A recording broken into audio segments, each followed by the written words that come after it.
ॐ नमः सिद्धेभ्यः।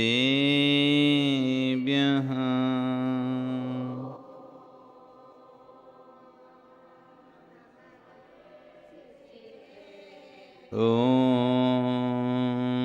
नमः सिद्धेभ्यः।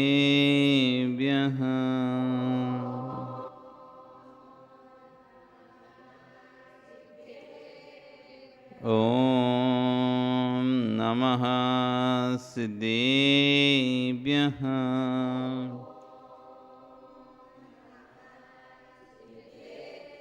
तेरी अड़िए खगड़ाए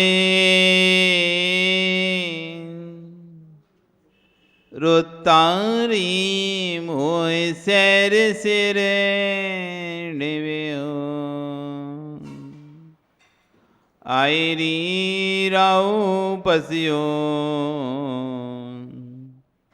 परवादीण्यो बबिए जी लोए नमो अरियंताणं नमो सिद्धाणं नमो आयरियाणं नमो वज्रायाणं नमो लोए सव्यसाणं। बोले अनंत अनंत से परमेष्टि भगवान की, आदिर्म आदिनाथ भगवान की, वर्तमान शासन महावीर भगवान की, आचार्य श्री 108 कुंद कुंद देव स्वामी महाराज जी की, आचार्य गुरु 108 विश्व सागर जी महाराज जी की, अहिंसा में विश्व धर्म की।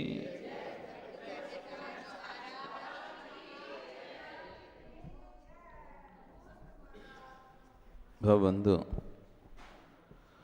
वर्तमान शासन न्यायिक वर्धमान स्वामी के शासन में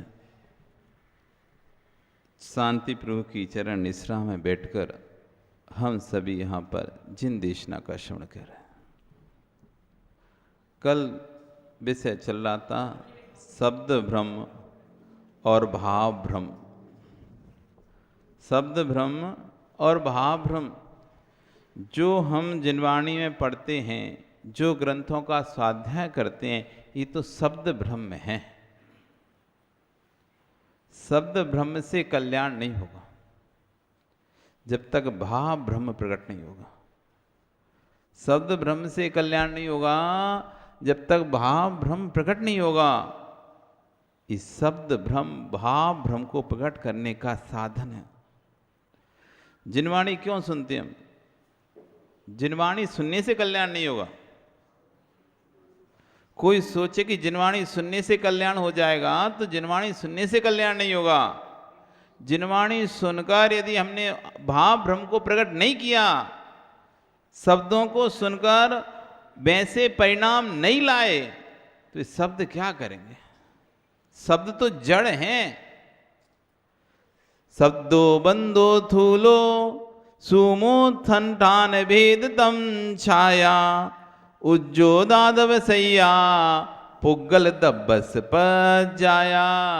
ये तो पुद्गल द्रव की पर्याय है शब्द। तो शब्दों शब्द बंद स्थूल सूक्ष्म आतब उजाला छाया परछाई, ये सब किसकी पर्याय चल रही? पुद्गल द्रव की पर्याय है। तो शब्द भी एक पुद्गल द्रव की पर्याय है जो कभी भी अपने अर्थ को नहीं बोलता है। वो तो जड़ है, जड़। शब्द में कभी अनुभूति नहीं होती। शब्द सुनकर आत्मा के अंदर अनुभूति होती है। शब्द में कभी क्रोध नहीं है, शब्द में कभी भी करुणा नहीं है। हम बोलते हैं अरे वो कितनी करुणा से बोल रहा था, उसके शब्दों में कितना मीठापन था, उसके शब्दों में कितना मीठापन है। शब्दों में मीठापन नहीं है।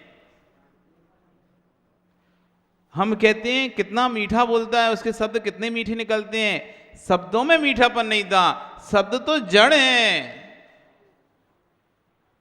शब्द तो जड़ हैं, उनमें खट्टा मीठापन नहीं। तुम्हारे भाव उसके प्रति राग भरे थे, इसलिए उसकी भाषा तुम्हें मीठी लग रही। तुम्हारे स्वयं के भाव उसके प्रति रागभूत थे, इसलिए तुम्हें उसकी वाणी मीठी लग रही है। जिसके प्रति द्वेषभूत परिणाम होते हैं तुम्हारे, ईर्ष्याभूत परिणाम होते हैं, जलनभूत परिणाम होते हैं, उसकी मीठी वाणी भी आपको कड़वी लगती है। उसकी मीठी वाणी भी कड़वी लगती है। और जिसके प्रति राग भाव होते हैं, उसकी कड़वी वाणी भी, अरे उसकी तो आवाज ही ऐसी है। जिसकी वाणी, जिसके प्रति हमारा राग होता है तो चिल्लाता भी है, कुछ भी बोलता है तो हम क्या कहते हैं, उसकी तो आवाज ही ऐसी है। और जिसके प्रति द्वेष होता है, वो इतने चिल्ला के बोल रहा था। ऐसे चिल्ला के कोई बोलता है क्या? अरे आराम से नहीं बोल सकता था, ऐसे चिल्ला के बोलने की जरूरत थी क्या? तो जिससे द्वेष है उसके प्रति कहते हैं ऐसे चिल्ला के बोल रहा था। और जिसके प्रति राग है, आवाज ही ऐसी थी, आवाज ही ऐसी है। ये भाव जो आ रहे हैं वो शब्दों से नहीं आ रहे, ये भाव अंदर के भावों से आ रहे हैं। वो शब्द तो जड़ है, शब्दों में अनुभूति नहीं है, शब्दों में अनुभूति नहीं है। और जहां अनुभूति है वहां शब्द नहीं है। शब्दों में अनुभूति नहीं है, अनुभूति में शब्द नहीं है। सुनील जी, एक कॉपी पे लिखना है आपको आम, एक कॉपी पे आपने लिखा आम, तो क्या लिखा उस कॉपी पे? नहीं, क्या लिखा? क्या लिखा? आम लिखा ना? कोई लाया पेंसिल, पेन लाया कोई? यहां पे नहीं लाया कोई पेन, लाए ना? एक पेज पे लिखो ना आम। कैसे लिखते हैं? लिखो, दे दो सुनील जी को लिख के। हाँ, ये डायरी दे दो, उन्हीं को दे दो, पेन भी दे दो उन्हीं को। लिखो आम, हाँ लिखो इस पे आम। क्या लिखा? दिखाओ, आम, सबको दिखाओ क्या लिखा है। देखो, लिखा है ना आम। ओ सलाहकार जी, दिलीप जी, देख लो, फिर बाद में कहना नहीं कि नहीं लिखा था। लिखा है ना आम। आम है, आम है, तो आम नहीं है क्या ये? तो क्या है फिर? वो आम नहीं है तो शब्द क्या है? शब्द क्या है? ये एक शब्द क्या है? ये आम नहीं है कि शब्द? शब्द आम नहीं लिखा तो क्या लिखा? हमने तो आम बोला था लिखने को। तो वही तो पूछ रहे क्या है ये?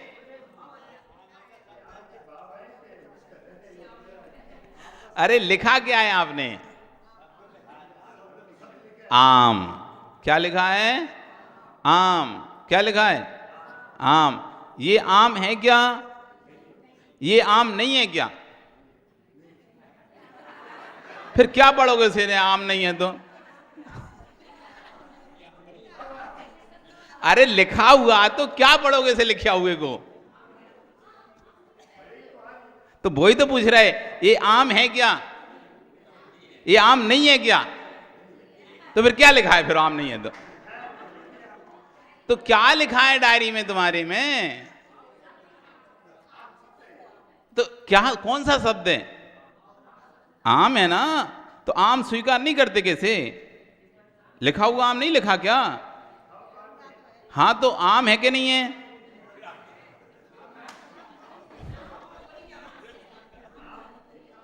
अरे लिखा हुआ है तो लिखा क्या है? आम लिखा है ना? ये तो पूछ रहे हैं ये आम है कि नहीं है? अरे आम नहीं है भले वो वाला, लेकिन आम लिखा है कि नहीं लिखा? हाँ, तो आम है ना? नाम क्या है? आम है ना? हाँ, तो शब्द क्या है? आम है ना? आम ही शब्द लिखा है ना, और तो नहीं लिखा ना। ये आम नहीं है क्या? आम नहीं है क्या? तो क्या है फिर? वो आम नहीं है तो? अरे तो आम शब्द तो है। हाँ, लिखा हुआ शब्द आम है ना, पर आम है क्या?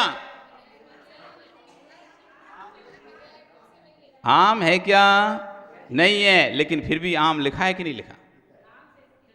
आम है क्या? नहीं, नहीं है। आम है क्या? नहीं है, फिर भी क्या लिखा है? आम लिखा है। शब्द आम नहीं है। आम जो है उसमें कोई शब्द नहीं है। आम में कहीं लिखा है कि आम? आम में कोई शब्द नहीं है, लेकिन इस शब्द को पढ़कर तुम्हें आम याद आता है कि नहीं आता? जैसे ही तुम आम शब्द सुनते हो, जैसे ही तुम आम शब्द सुनोगे, तुम्हें आम का ज्ञान होगा कि नहीं होगा? नहीं होगा क्या? शब्द सुनने से आम का ज्ञान होगा, उसके खट्टे पने का भी ज्ञान होगा, उसके मीठे पने का भी ज्ञान होगा, उसके हरे रंग का भी ज्ञान होगा, उसके पीले रंग का भी ज्ञान होगा, उसके छोटे साइज का भी ज्ञान होगा, उसकी बड़ी साइज का भी ज्ञान होगा, उसकी वैरायटी का भी ज्ञान होगा। नहीं होगा क्या? आम शब्द सुनते ही सबका ज्ञान होगा कि नहीं होगा? होगा ना। लेकिन जो उसको खाने की अनुभूति है, उसका ज्ञान होगा क्या? जो आम खाने पर अनुभूति होती है, जो आम खाने पर अनुभूति होती है, खट्टे पने की अनुभूति, मीठे पने की अनुभूति, वो शब्द में होगी क्या? उस शब्द में होगी क्या?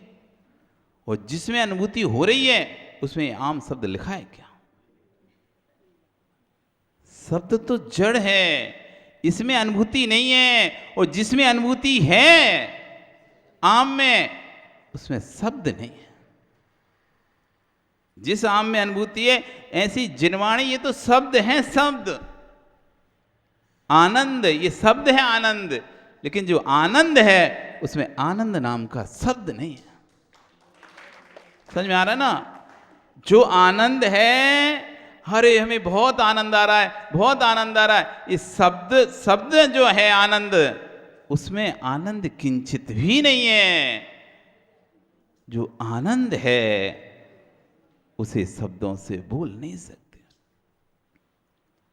बोल सकते हो क्या आनंद को शब्दों से? आनंद को शब्दों से प्रमुख व्याख्यान कर सकते हो क्या? आनंद आ रहा है, आनंद आ रहा है। कैसा आनंद आ रहा है? अच्छा, बहुत आनंद आ रहा है, बहुत आनंद आ रहा है। कैसा बहुत आनंद आ रहा है? अरे बहुत ही आनंद आ रहा है। कैसा बहुत आनंद आया? वो तो भैया बता नहीं सकते, वो नहीं बता सकते कि अनुभूति शब्दों से नहीं बताई जा सकती। इसलिए जो हम सुन रहे हैं ये सब बाह्य शब्द भ्रम में है। अंतरंग शब्द भ्रम तो आपको स्वयं ही अपने अंदर जागना पड़ेगा।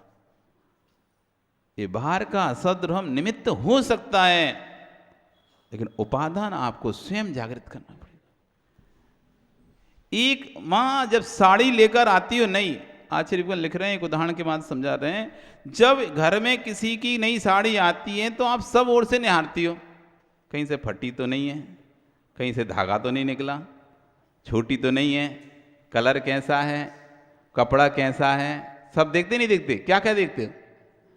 कपड़ा कैसा, अच्छा है कि नहीं है, कलर कैसा है, सिल्क है कैसा है, सूती है, कॉटन है, सिल्क है, जरी है, बहुत सारे ना जाने कौन कौन से तुम्हारे ब्रांड आते हैं। नहीं आते क्या? हाँ, तो कैसी है? अगर अच्छी है तो दाम ज़्यादा भी है तो चलेगा, और अच्छी नहीं है तो बहुत महंगी है। तो सब देखते हो, फटी है कि नहीं फटी है, कहीं से कोई रफू तो नहीं है, कोई धागा तो नहीं उधर रहा, कोई सिलाई तो नहीं, कुछ तो नहीं है, कटा पटा सब देखते हो।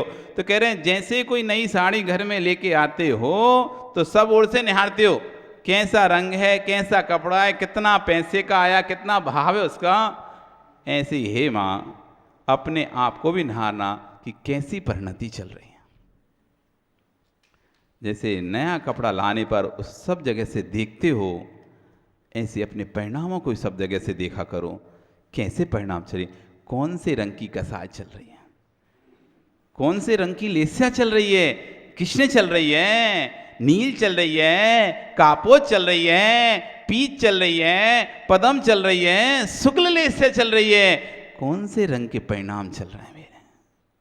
रंग देखते हो ना, कौन से रंग का कपड़ा है, फीका है, अच्छा है, नहीं है, मजा नहीं आ रहा, कैसे परिणाम चल रहे हैं, कृष्ण लेस्या के परिणाम चल रहे हैं, मर जाऊंगा लेकिन छोड़ूंगा नहीं,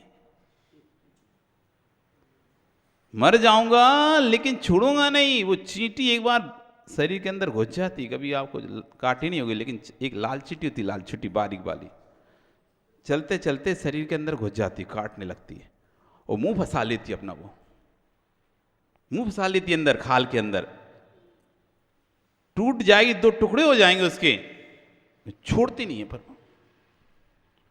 एक बार उसने पकड़ लिया आपका, अब वो छूटेगी नहीं, टूट जाएगी लेकिन छोड़ेगी नहीं, वो इतनी पकड़ रहती है उसकी मजबूत, आखिरी वो टूटती है, वो निकलती नहीं वो। ऐसे कृष्ण लेस्या के परिणाम चल रहे हैं, मर जाएंगे लेकिन बात नहीं करेंगे, चेहरा नहीं देखेंगे, बोलेंगे नहीं, चाहे कुछ हो जाए, लेकिन उससे तो मैं बात ही नहीं करूंगा, कुछ भी हो जाए मुझे उससे बात ही नहीं करनी।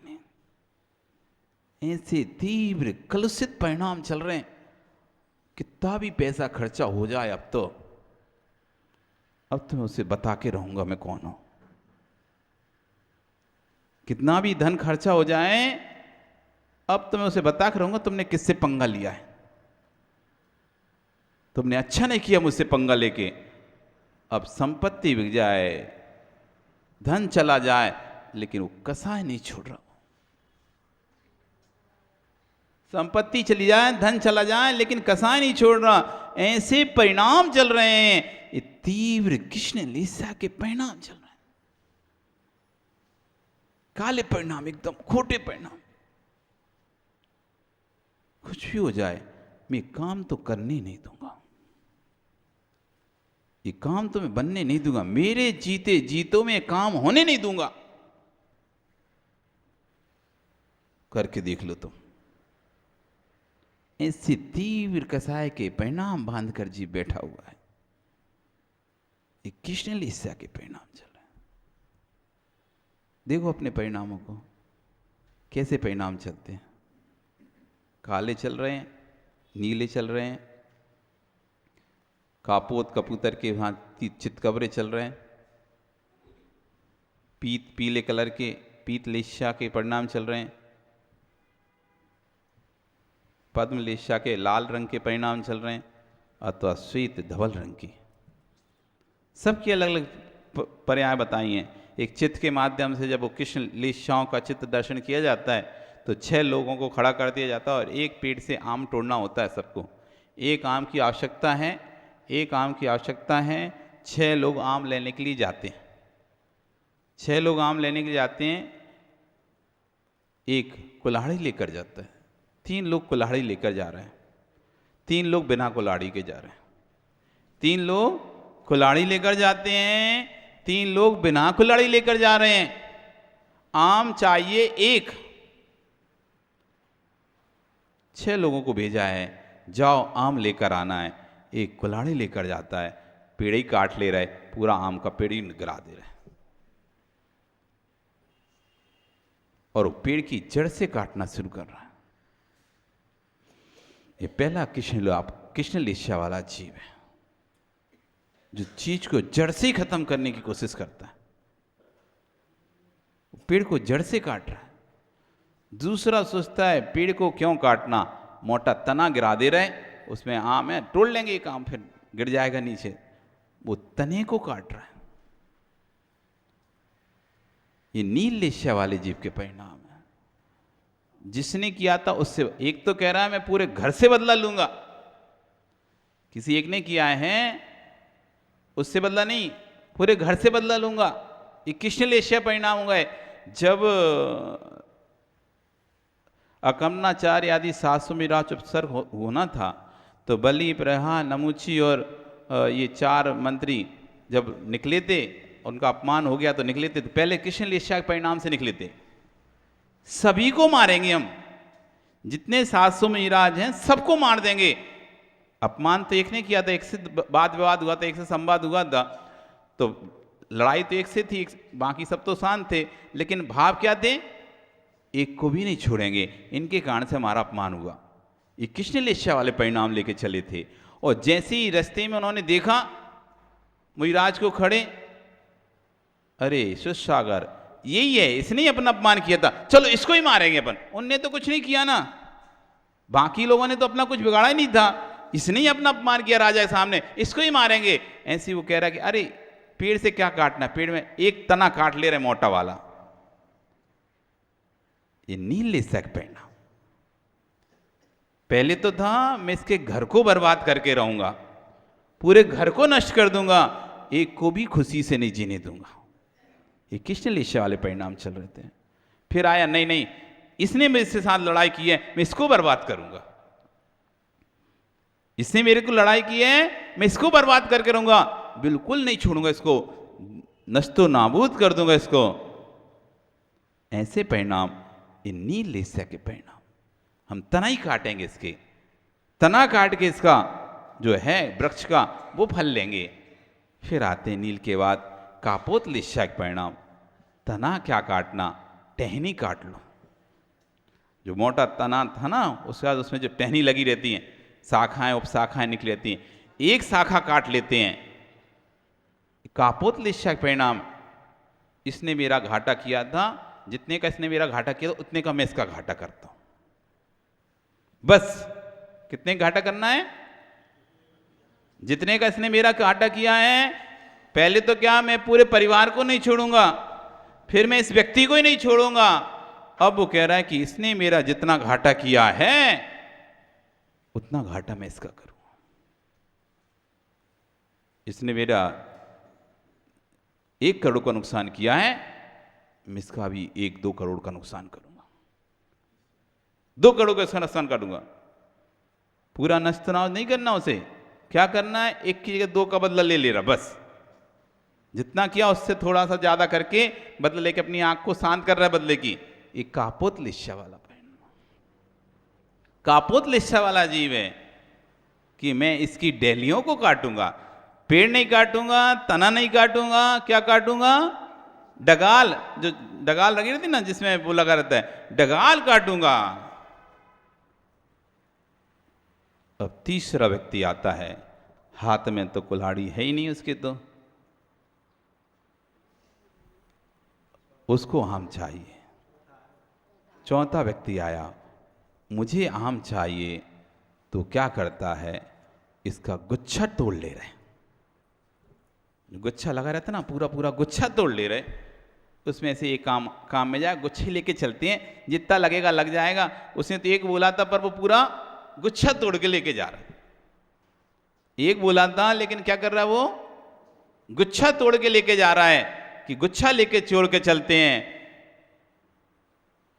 इसको थोड़ा सा तो बताते हैं, करोड़ों का नुकसान तो नहीं, लेकिन इसको बताते हैं कि तुमने गलती की मुझसे, थोड़ा तो इसको एहसास कराते हैं कि मैं कमजोर नहीं हूं,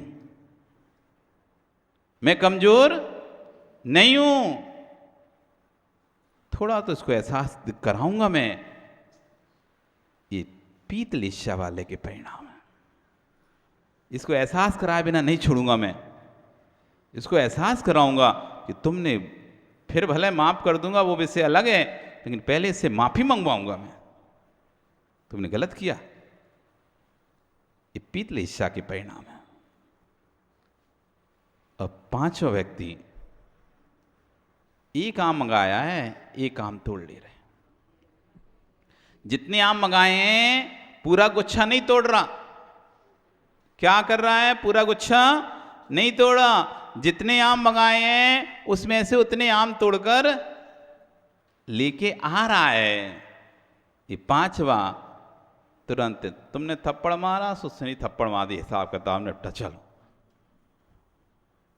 बात का कोई लेने नहीं है।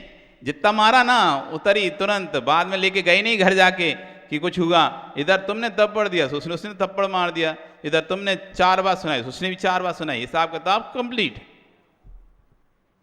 ये पदम लिशा के तुरंत हिसाब किताब कंप्लीट, हटा छोड़, कोई जरूरत नहीं आगे ले जाने का। ये पदम लिशा वाले का परिणाम।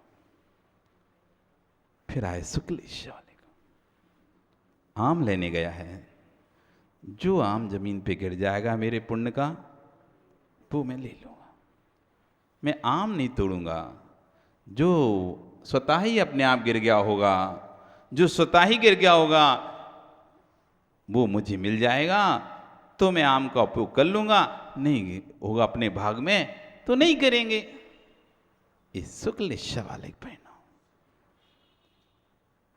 तुम मुझे पीड़ा दे सकते हो, लेकिन कर्म तुम्हें अपने आप पीड़ा दे देगा। मुझे तुम्हें पीड़ा देने की जरूरत नहीं है। तुम उपसर्ग कर रहे हो, मुझे तुम्हारे उपसर्ग का प्रतिकार करने की जरूरत नहीं है। तुम अपना, मेरा ही कर्म का उदय है, इसलिए तुम उस पर उपसर्ग कर रहे हो। कर्म स्वयं तुम्हें अपने आप देख लेगा, मुझे देखने की जरूरत नहीं है। ये शुक्ल निश्चय वाले के परिणाम। मैंने तो किया होगा कर्म कोई ऐसा, जो आज वाक्य व्यक्ति मुझे ऐसी गालियां दे रहा है। मैंने तो ऐसा कोई खोटी कार्य किया होगा पूर्व में, जो आज आकर मेरा अपमान कर रहा है। मैंने तो पूर्व में कोई खोटा ऐसा कार्य किया होगा, जो पिता मेरे साथ अन्याय कर रहा है, भाई मेरे साथ अन्याय कर रहा है। मैंने ही पूर्व में ऐसे परिणाम कुछ नहीं किए होंगे। किसी के साथ छल कपट धोखा किया होगा, तो आज मेरे साथ छल कपट धोखा हो रहा है। ये सुन ये विचार कर कर सामने वाले के प्रति कोई भी वैर भाव नहीं रख रहा है, अपने को ही शांत कर रहा है, अपने को ही दोष दे रहा है, मेरी ही गलती है। या स्वयं कर बंदो, जो मैंने स्वयं कर्म का बंद किया था, वही मेरी आत्मा को एक ही भाव को प्राप्त हुआ है, और वही कर्म का बंद ही तो मुझे भव में दुख दे रहा है। इसमें पर का क्या दोष है? ऐसे परिणाम शुक्ल निश्चय वाले के परिणाम। अब देख लो आपके कैसे परिणाम चल रहे हैं। कृष्ण निश्चय के जड़ से ही मिटाने के, नील निश्चय के टहनी काटने के, स्कंद मोटा तना काटने के, कापुत निश्चय के पतली टहनी काटने के, नील पीत निश्चय के परिणाम गुच्छा तोड़ने के, पद्म निश्चय के परिणाम फल तोड़ने के, और शुक्ल निश्चय के परिणाम जो मेरे भाग में है वो मुझे मिलेगा। जो मेरे भाग में है वो मुझे मिलेगा।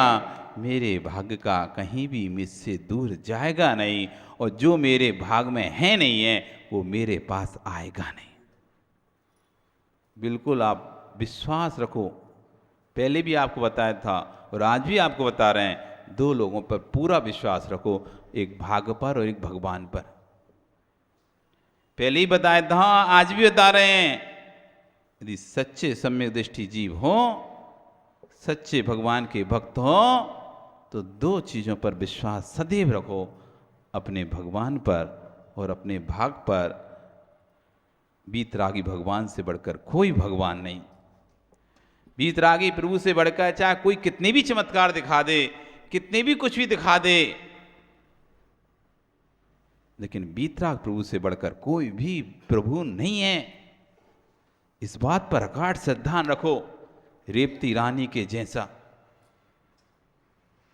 कि पूरा नगर जा रहा है, पूर्व दिशा में ब्रह्मा, दक्षिण दिशा में विष्णु, उत्तर दिशा में शंकर, और फिर पश्चिम दिशा शंकर, और उत्तर दिशा में स्वयं तीर्थंकर का रूप धारण कर कर वो विद्याधर क्षुल्लक सबको रिझा रहा था, लुभा रहा था।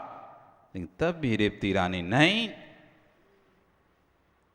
पहले तो वीतराग प्रभु के अलावा कोई प्रभु नहीं, और जब उसने वीतराग प्रभु का भी भेष बना के रख दिया, तो पंचम काल में कोई तीर्थंकर होता नहीं। इतनी अगाध श्रद्धा। हाँ, भव्यसेन नाम के आचार्य थे, वे तो दौड़े दौड़े गए, चलो तीर्थंकर का समूषण आया, तीर्थंकर का समूषण आया है। लेकिन रानी नहीं गई। राजा गया, सब गए, पूरा राजमहल गया, पूरी राजनगर गया, लेकिन रानी नहीं गई। तीर्थंकर 24 हो चुके हैं। 25 तीर्थंकर तो हो ही नहीं सकता। ये कोई माया भी है, छल कपटी है, जो समूषण की रचना बनाकर लोगों को छल रहा है। नहीं गया, 5वीं बार ने क्षुल्लक ने अपना ही भेष बनाया, क्षुल्लक का ही, वो मंदिर में जाके बैठ गया। तो खबर आई मंदिर में क्षुल्लक आया तो रानी दौड़े दौड़े पहुंच गए। ब्रह्मा आए तो नहीं पहुंची, विष्णु आए तो नहीं पहुंची, महेश आए तब भी नहीं पहुंची, स्वयं तीर्थंकर भी आ गए तब भी नहीं पहुंची, और एक क्षुल्लक के लिए दौड़ी दौड़ी पहुंच गए। क्षुल्लक, हाँ, पंचम काल में क्षुल्लक तो आ सकता, पंचम काल में क्षुल्लक तो आ सकते हैं। इसलिए क्षुल्लक है वो हमारे साधर्मी हैं, हमारे, उनकी तो हमको वंदना करने जाना है, उनको तो हम आहार कराना है, उनकी तो सेवा करना, उसके लिए दौड़ी दौड़ी पहुंचे। लोग आश्चर्य, ये क्या?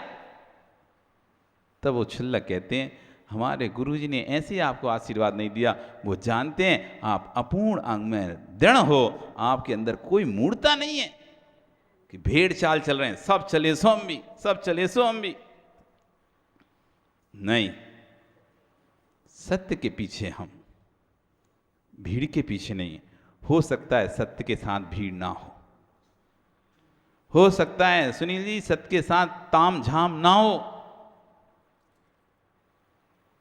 लेकिन जो सम्यक दृष्टि जीव है वो भीड़ को नहीं देखता।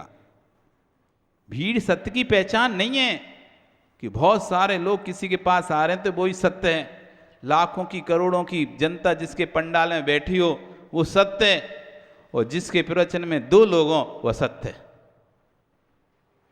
ये भीड़ कभी सत्य की पहचान नहीं है। असत्य के लिए भीड़ जुड़ सकती है, असत्य के लिए भीड़ जुड़ सकती है, सत्य के लिए 2 लोग हो सकते हैं बस। लेकिन तब भी असत्य असत्य ही रहेगा, सत्य सत्य ही रहेगा। इसलिए 2 चीजों पर विश्वास रखो सदैव, भगवान पर और भाग्य पर। मेरे भाग में जो है वो मुझसे दूर कभी होगा नहीं। राजेश, तुम्हारे भाग में जितना है ना वो तुमको मिलेगा, और नहीं है तुम्हारे भाग में, कितनी भी दौड़ा भागी कर लो, कितनी भी मेहनत कर लो, सुबह 5 बजे से उठ के भी दुकान खोल लोगे तुम तो भी नहीं आएगा। और तुम्हारे भाग में है तो तुम 11 बजे भी दुकान पर जाओगे तो लोग लाइन लगा के खड़े होंगे। जयपुर के बड़े किस्से हैं। जयपुर में बहुत धर्मात्मा सेठ रहते थे, एक नाम नहीं याद आ रहा लेकिन आचार्य सुनाते रहते थे एक सेठ जी का, कि वो बंजी करते, बंजी मतलब समझे, साइकिल पे कपड़ा बेचना, गमछा बेचते थे, गमछा जो होता है ना, तौलिया, वो टॉवेल, गमछा, उनका नियम था रोज उनको 50 गमछे बेचना, बस 50 गमछे बेचना है, इससे ज्यादा नहीं बेचना। वो जहां बाजार में थे वहां लोग, बहुत सारे लोग साइकिल पे वही वाला गमछा रख के खड़े रहते थे सुबह से, लेकिन उनका नियम था भगवान की भक्ति करेंगे, स्वाध्याय करेंगे, आविसे करेंगे, आहार देंगे, सामाई करेंगे, उसके बाद गमछा बेचने के लिए निकलेंगे। वो अपनी साइकिल पर गमछा रख के जाते थे, स्वाध्याय सामाई करने के बाद 1 बजे, वो 1 बजे पहुंचते थे और आधा घंटा नहीं होता था उनके 50 गमछे तुरंत बिक जाते थे। जबकि वहां पर लाइन लगा के दूसरे, और कोई क्वालिटी में भी अंतर नहीं, रेट में भी अंतर नहीं, ना रेट में अंतर ना क्वालिटी में अंतर, सेम वही रेट वही क्वालिटी का, और बहुत सारे लोग साइकिल पर सुबह से 8 बजे से गमछा रखकर बैठे हुए हैं। लेकिन वो सेठ जी आए, वो 50 गमछे तो आधे घंटे में लोग कहें और बेचो, नहीं भैया जितना चाहिए था मेरा हो गया है, अब बचा समय मैं भगवान की भक्ति में लगाऊंगा। मुझको समय बच गया ना, मैंने सोच के रखा था 50 बेचना है, अभी 50 शाम तक बिकते तो मैं शाम तक बेचता, लेकिन वो आधे घंटे में बिक गए। अब जो पूरा समय बचा है, अब मैं दूसरे गमछे ला के नहीं बेचूंगा, वो गमछे भगवान की भक्ति में लगाऊंगा। लोग इंतजार करते थे, नहीं उसी सेठ जी से गमछे लेने, हमको इंतजार करते थे, आस पड़ोस के बुलाते थे, भाई यहां से ले जाओ, यहां से ले जाओ, नहीं लाइन लगा के लोग खड़े रहते थे, कब सेठ जी आएंगे, कब हम गमछे लें, तुरंत बिक जाते उनके, तो मिलेगा नहीं फिर। ऐसी प्रसिद्धि हो गई थी उनकी। पुण्य जब तीव्र रहता है लोग आपका इंतजार करते हैं। पुण्य जब तीव्र रहता है तो मनीष लोग आपका इंतजार करते हैं। जब उनका पुण्य तीव्र रहता है तो तुम इनका इंतजार करते हैं। तुम्हारा पुण्य तीव्र रहता है तो लोग तुम्हारा इंतजार करते हैं, और उनका पुण्य तीव्र रहता है तो तुम दुकान बैठ कर उनका इंतजार करते हो, ये कब आ रहा है, कब आ रहा है। अरे यार जल्दी आ जाता है ना, तो हम यहाँ के रहे ना वहाँ के रहे हैं। अब सुनील जी कम से कम हार दे लेते, 11 बजे तक तो तुम घूमते ही रहे हमारे पास, 11:30 तक 12 तक, लेकिन टाइम ऐसा था 10 बजे जाने का, ना 10 बजे गए ना हार दे पाए, बस इधर से उधर घूमते रहे। हुआ क्या, 2 ही काम से गए। अरे तुम तो ठीक है जब जाएंगे तब जाएंगे, अपन तो अपनी हार देते हैं। अब समय बीच का रख लिया, हार 9:30 पे होना है, समय रख लिया 10 बजे जाने का, तो अब सोच रहे हैं कि अब 2 काम कैसे होंगे। तो इंतजार करते करते, उसका इंतजार करते करते करते करते 12 बज गए,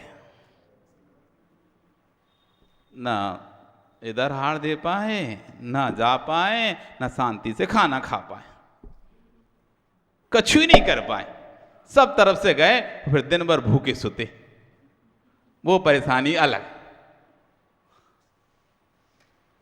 इसलिए अपने भाग पर, मेरे भाग में होगा हो जाएगा, मैं धर्म क्रिया को नहीं छोड़ूंगा, मैं धर्म क्रिया को नहीं छोड़ूंगा। मेरे भाग का कहां जाएगा, लौटकर मेरे पास आएगा, दूसरे से खरीद भी लेगा। आपकी दुकान पे ग्राहक आना है ना, वो ऑनलाइन से ही सामान खरीद ले, सामान अरे अच्छा नहीं वापस करो, अपन तो वहीं दुकान से खरीद के जाएंगे। क्या सोचा ऑनलाइन से खरीदता हूं मैं, कौन जाएगा इतनी गर्मी में बाजार, कौन जाएगा इतनी गर्मी में बाजार। वो कपड़ा ऑनलाइन उसने देखा मोबाइल पे, ऑर्डर कर दिया, अरे मोबाइल पे तो दिख रहा है मिल तो रहा है, ऑर्डर कर दिया, 4 दिन बाद 7 दिन बाद वो कपड़ा आया, अरे पसंद नहीं आ रहा है रिटर्न कर दो, अपन तो वही दुकान से खरीद आते हैं। वो दुकानदार के भाग का पैसा है, तो मोबाइल से ऑनलाइन कर भी दिए, आ भी गया, पसंद नहीं है वापस कर दो। वो पैसा तो उसके भाग का है, वो इधर कैसे जा सकता है। आई हुई वस्तु वापस कर दी, कपड़ा भी अच्छा था, सब कुछ भी अच्छा था, आ भी गई थी, लेकिन उसी दिन तुम्हारी घर में हो गई लड़ाई, नहीं चाहिए लो, और उठाया मोबाइल, खट से एक बटन दबाया, रिटर्न डाल। आ भी गई थी चीज, अच्छी भी चीज थी, लेकिन लड़ाई हो जाती ना, जब लड़ाई हो जाती घर में, तो आई चीज भी ले जाओ, नहीं चाहिए, लौटा देता है व्यक्ति। वो तुमने नहीं लौटाई, वो जिसके यहां से तुम्हें खरीदना था दुकान से, उसके पुण्य ने तुम्हारे को लौटा दिया है, उसके भाग ने उस वस्तु को लौटा दिया है, क्योंकि खरीदना तो तुमको उसकी दुकान से था, तुमने मंगा भले लिया था, लेकिन ऐसे नियोग बने कि तुमको लौटाना पड़ गया। इसलिए भाग पर विमल, दुकान चले जाते हैं फिर लौट के आएंगे, अरे नहीं, अपन तो दुकान आहार देने के बाद ही जाएंगे, क्या पता चले गए फिर लौट के आ पाए नहीं आ पाए, और जब तक आए तब तक हारी खत्म हो गया। अब पछताए होत का जब चिड़िया ही चुग गई खेत। सही है ना, फिर कितना दुख होता है ना दुख। हो हम दे ही नहीं पाए आज। निहारो, जैसे कपड़े को निहारते हो वैसे अपने भावों को निहारो, कैसा रंग, कौन सी कसाय भरी हुई है इसमें। जब तक घर के सदस्य में भगवान नहीं दिखेगा तब तक भगवान की भक्ति द्रव्य क्रिया मात्र है। जब तक घर के सदस्यों में ही तुम्हें भगवान आत्मा समझ में नहीं आएगी, जीव द्रव्य समझ में नहीं आएगा, तब तक बाहर की क्रिया द्रव्य क्रिया मात्र है। जब तक घर के सदस्य भगवान नहीं दिखता तब तक सम्यक झलकता नहीं है।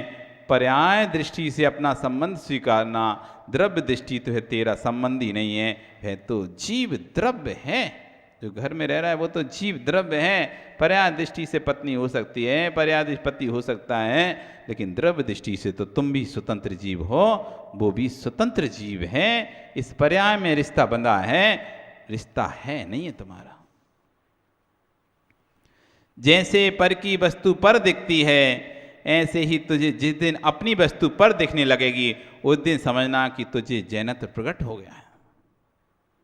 जब तक निज की ध्येय निज दिख रही है तब तक जैनत्व भी प्रकट नहीं हुआ है, क्योंकि जैनत्व प्रकट हो जाता है फिर एक देश जिन बन जाता है।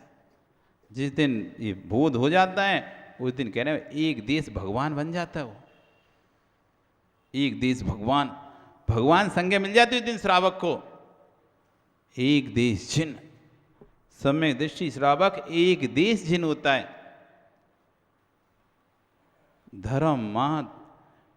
धर्म गहरा है, धर्म के लिए क्रिया करना, धर्म के नाश के लिए क्रिया मत करना। धर्म के लिए तो क्रिया करना, लेकिन धर्म के नाश के लिए क्रिया मत करना। धर्म मात्र उतना है जितना अकसायिक भाव है तुम्हारे अंदर। धर्म उतना ही है जब तक तुम्हें मान कसा नहीं सता रही, माया कसा नहीं सता रही, लोभ कसा नहीं सता रही, क्रोध कसा नहीं सता रही, तब तक ही धर्म है। और जहाँ तुम्हें मान कसा सताने लगे, क्रोध कसा सताने लगे, मायाचारी सताने लगे, लोभ सताने लगे, बस वहीं से अधर्म प्रारंभ हो गया। इसलिए क्रियाओं के राग में धर्म को नष्ट मत कर देना। क्या नाम? नरेंद्र नाम, दिलीप नाम तुम्हारा भी? क्या नाम है? ओ दिलीप जी, क्रियाओं के राग में परिणामों को खराब मत करना।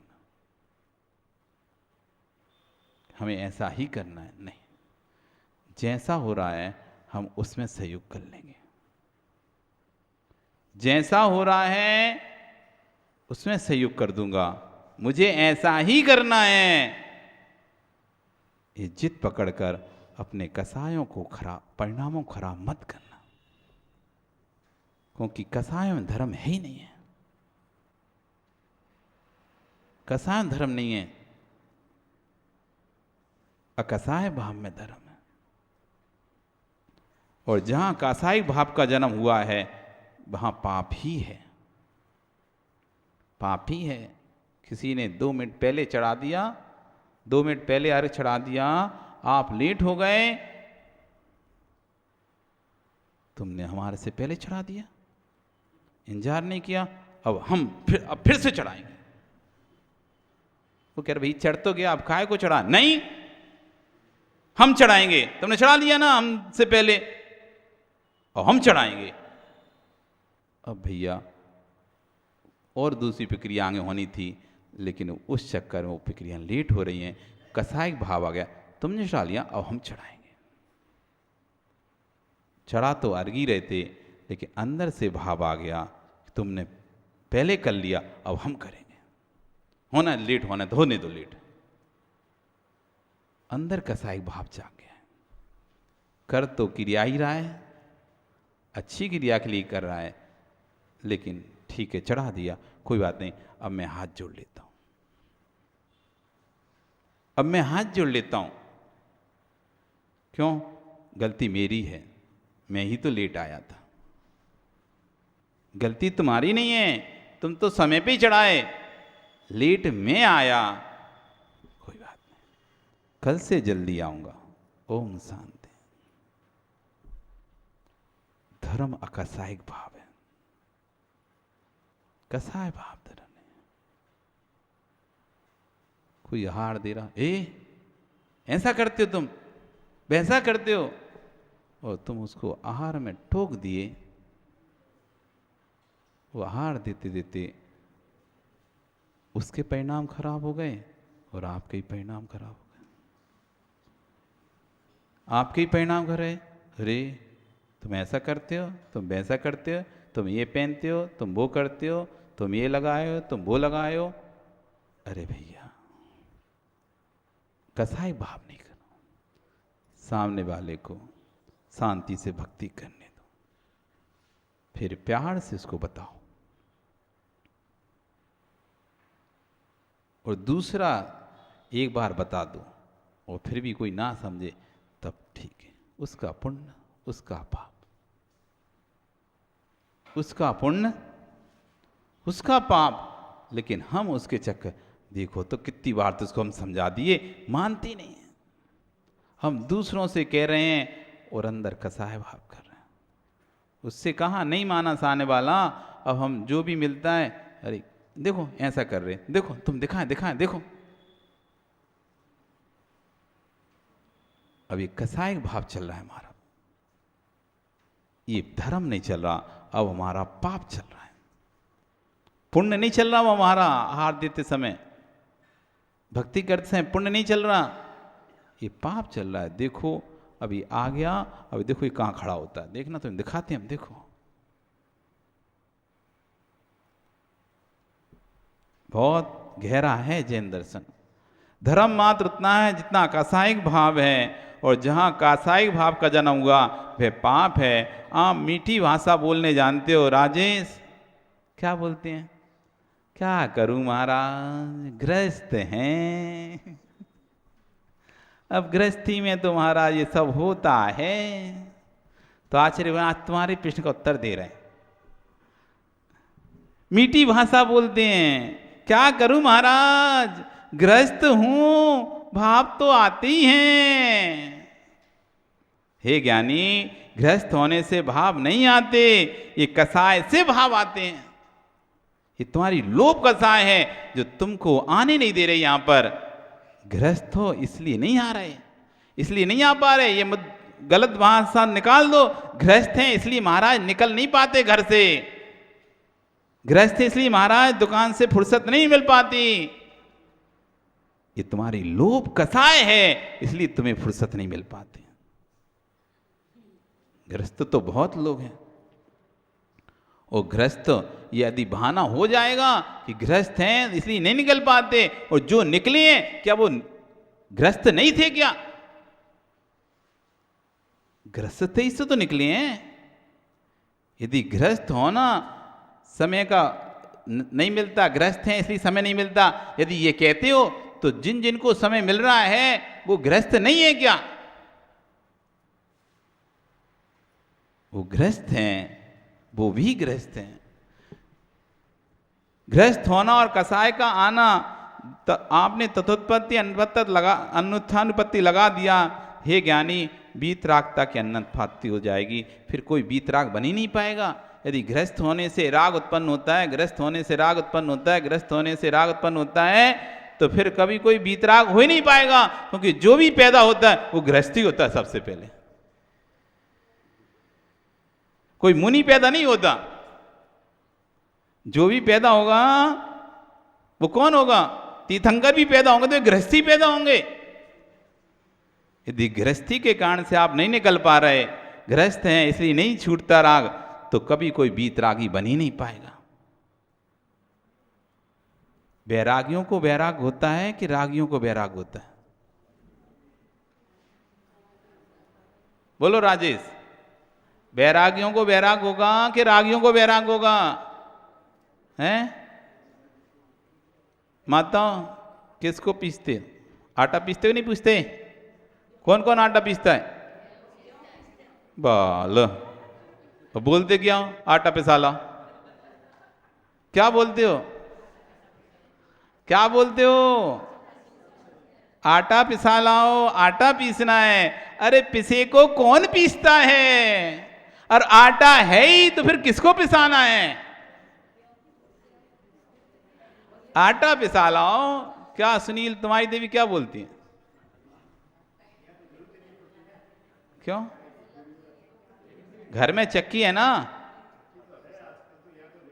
तुम्हारी देवी थोड़ी ना रेडीमेड खाती होगी बाजार का आटा।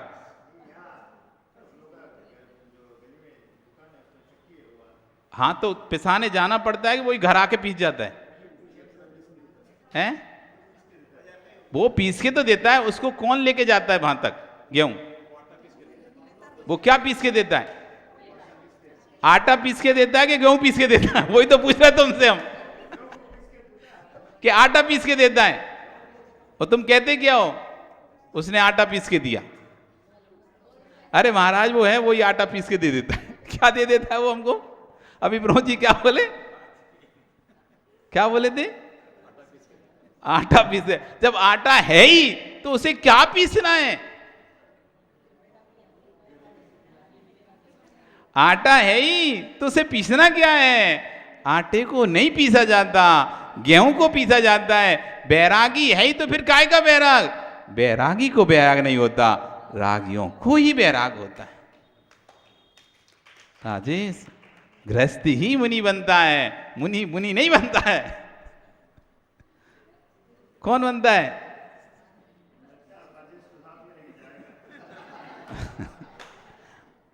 अरे राजेश साथ में जाए, चाहे राजेश के पापा साथ में जाए, अपने तो क्या कोई एक चला है।